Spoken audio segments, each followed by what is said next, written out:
Hello everybody, it's Dave again. Just giving you a little, showing you what I'm doing to light my passenger cars. Obviously, you need the cars you're gonna light, which I'm gonna do these three today. And I just wanted to show you the parts that I got.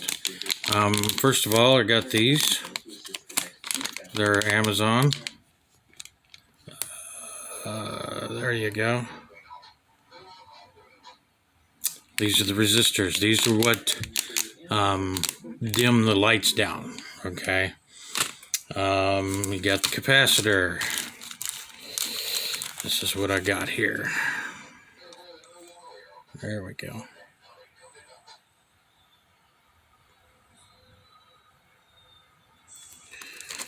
And they are basically just and these I didn't think of this, obviously.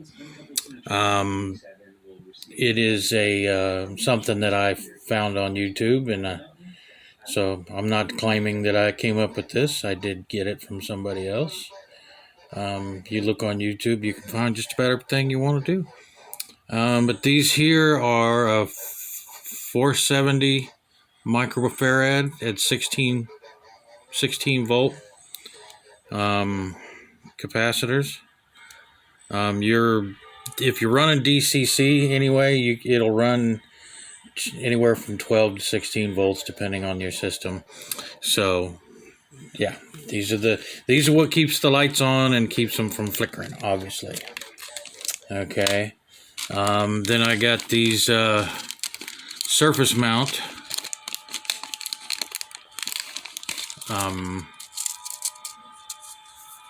bridge rectifier, surface mount bridge rectifiers. Again, all these parts here are on Amazon. I got the surface mount ones because, again, N scale, and you know, they're so tiny. They're so tiny, but they work just fine. Again, just Amazon surface mount bridge rectifier. What happens with the bridge rectifier, if you don't know, and I'm sure most of you do, that it turns AC power into DC. And it's great for trains because a lot of times you're changing directions on your layout, and the positive and negative might switch, whatever. So with the bridge rectifier, no matter how it goes in, it always comes out the correct positive and negative, because you need that with these capacitors, because you don't want to hook up capacitors in the wrong way. If anybody's ever done any, they are very specific to positive and negative. And the great thing about the bridge rectifier is no matter how the power comes in, it always comes out in a distinct positive and negative. So even if it comes in, back and, it'll still come out in positive and negative. Now, these are the trick here. These are what they call the N-scale floating brass. And I got these from modeltraintechnology.com. And these are what you put underneath the wheels for track power. You just wrap them around between, underneath, and then wrap them around. I'll show you once I get to that point. But anyway, this is what you use, and one of these strips will do one car. So if you cut it in half, right in half, it's just enough. It's enough for both wheels. So you'll have one of these halves on this one and one of these halves on this one, and this is what picks up your track power. Okay. So yeah, I just wanted to show this is what I've got so far. This is what I'm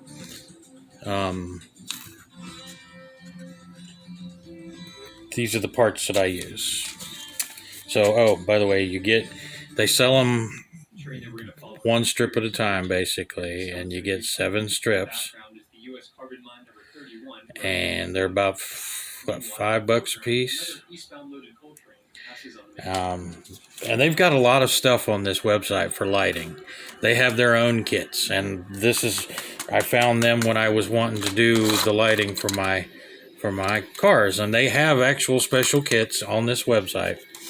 Again, it's modeltraintechnology.com, and if you want to do it yourself, you'll need these, because these are perfect for track power pickup.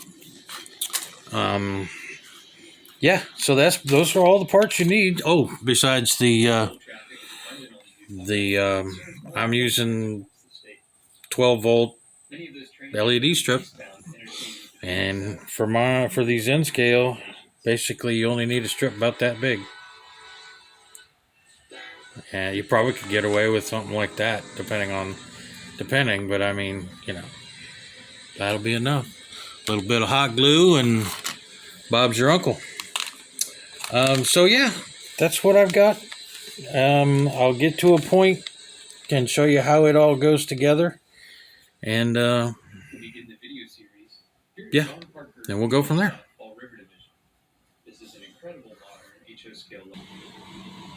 All right, guys. So I got a couple things done. I got where is it? There we go.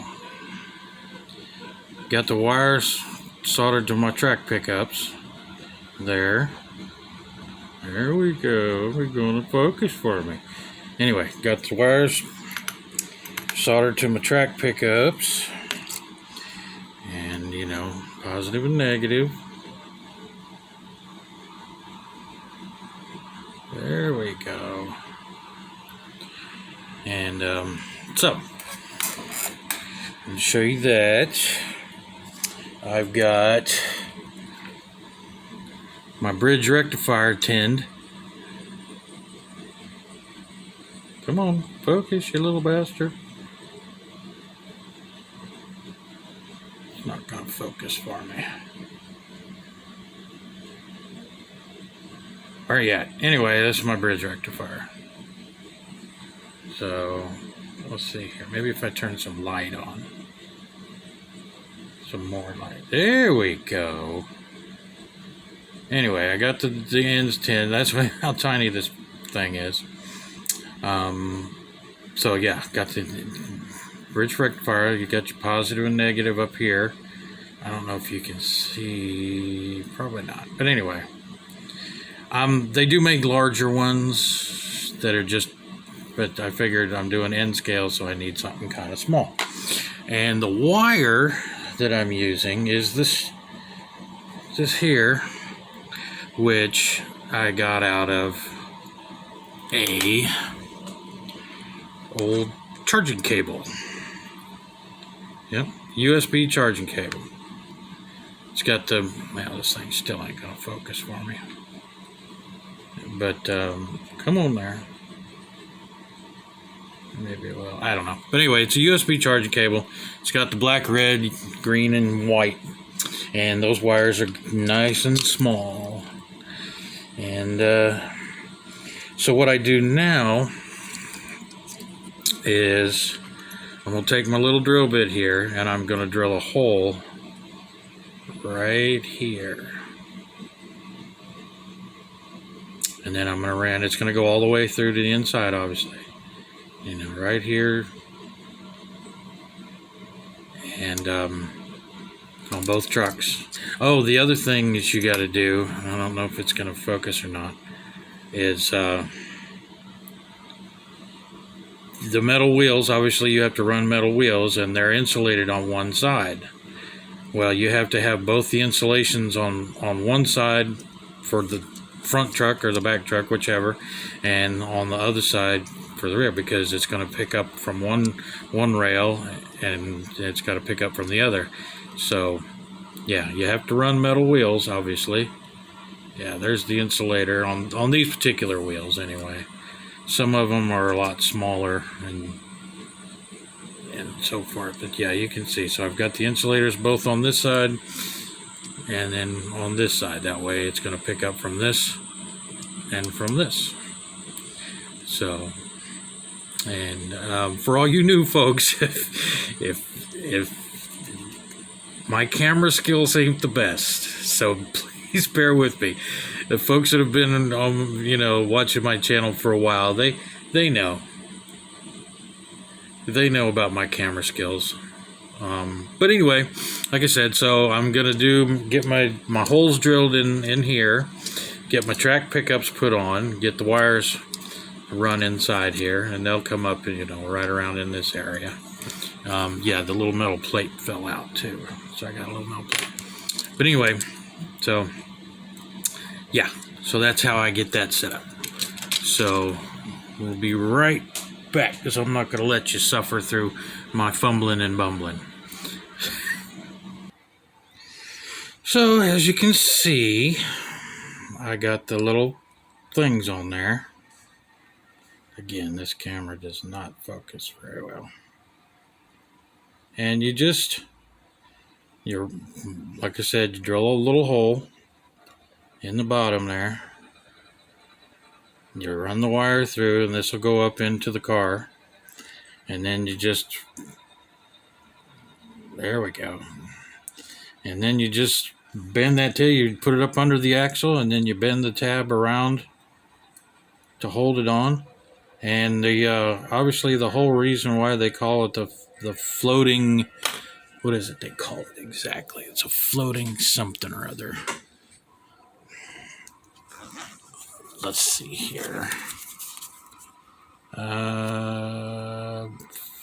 Floating brass, basically. So yeah, you're not gonna glue it to anything specific. It's just you just wrap it around the axles and just leave it, so that it doesn't come off. But yeah, they're gonna, move around as the train moves. And yeah, let's see here.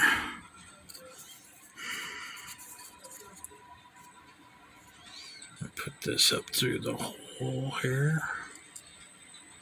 Oh, the other thing I wanted to point out, my camera skills suck.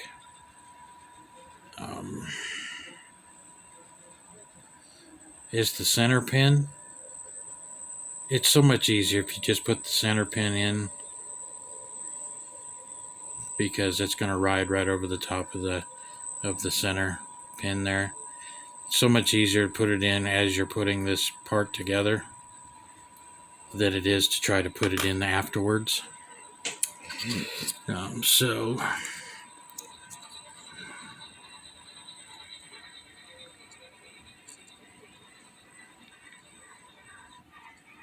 and make sure that the hole you drill, or the size of drill bit that you use, that the hole is big enough for the wire to slide through pretty freely, obviously.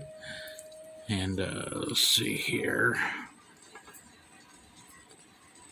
Put this right back on there. So now you have your track power coming up through the bottom of the cab. Now that model insert, dang, my brain is not working. Model Train Technology, they have little tutorials on doing their stuff, obviously, but that's where I got how I got the idea to do this to these cars, because one of their tutorials is they have a lighting kit for like cabooses and things, and this is what they use, and they're the ones that figured out these little brass things work out pretty good to do that with. So for their own lighting kits that they offer, and they're reasonably priced, in my opinion, considering pretty much everything's expensive these days. So reasonably priced is pretty much in the eye of the beholder, I suppose. But yeah, this is perfect for these. Oh, and just make sure your wheel, once you bend it around, make sure the wheels still move pretty freely. Because those of you with N-Scale really know how much of a pain in the behind N-Scale stuff is about derailing.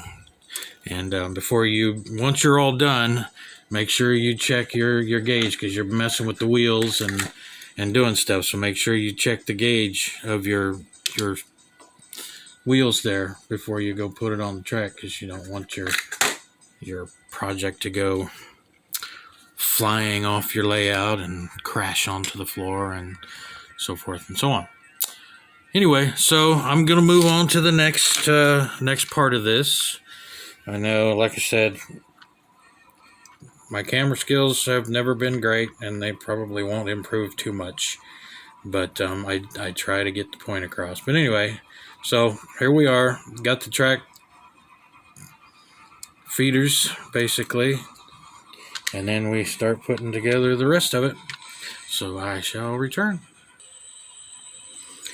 Alright, so I got it all wired up. And I'm going to test it real quick. Yeah. Again, the camera kind of washes it out, but let me touch the wheels. I'm touching the wheels here. And you see how fast. So the lights are staying on. That's the capacitor discharging. So yeah. But yeah, this one works. All right. Okay, so let me turn this light back on. Yeah. So let's turn my power supply down.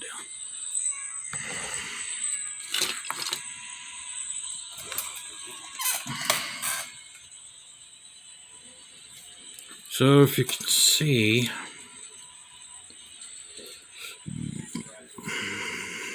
so the power coming off through the bridge rectifier is going, that's where I had the wiring messed up. So the power coming from the bridge rectifier has to go up here before the resistor. And then the power going to the LED strip is after the resistor, and that tones down the lighting and takes care of the flickering. I know, like I said, it's really not that bright. The camera just washes it out, just like it does everything else. Oh, there you go.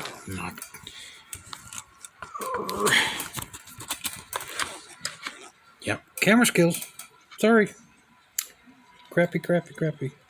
So anyway, I'll get all this put down in, and I've got to do something to the top. I got to do my light blocking and stuff to the top. It goes on. But that's the basic wiring now. Just power comes from the track through the bridge rectifier. And this camera blows. Freaking phone camera. Yeah, comes from the track through the bridge rectifier, through the capacitor, and then down through the to the capacitor, down through the resistor, which keeps the lights at a manageable level, to the LED strips. And then, it's pretty straightforward, but that's pretty much it. Yeah, that's how I'm wiring my cars. I hope this was somewhat informative. But yeah, I haven't done any videos in a while, as you can obviously tell. And if you follow my channel at all, you notice I haven't been on there since, I don't know, a couple weeks ago. But you know how it is. Times being the way they are, and life kind of gets in the way of stuff. And I had my daughter and grandkids here for a little while, staying with me while their new place was being set up. And so yeah, I couldn't do much of anything. That's why I'm kind of obsessing on my trains layout right now. But I do have other projects in the works that I plan on filming and whatnot. So, but this is my project for this weekend. I'm going to try to get as many of these cars lit as I can, and I hope you enjoyed the video. And thanks, and I'll talk to you later. Bye.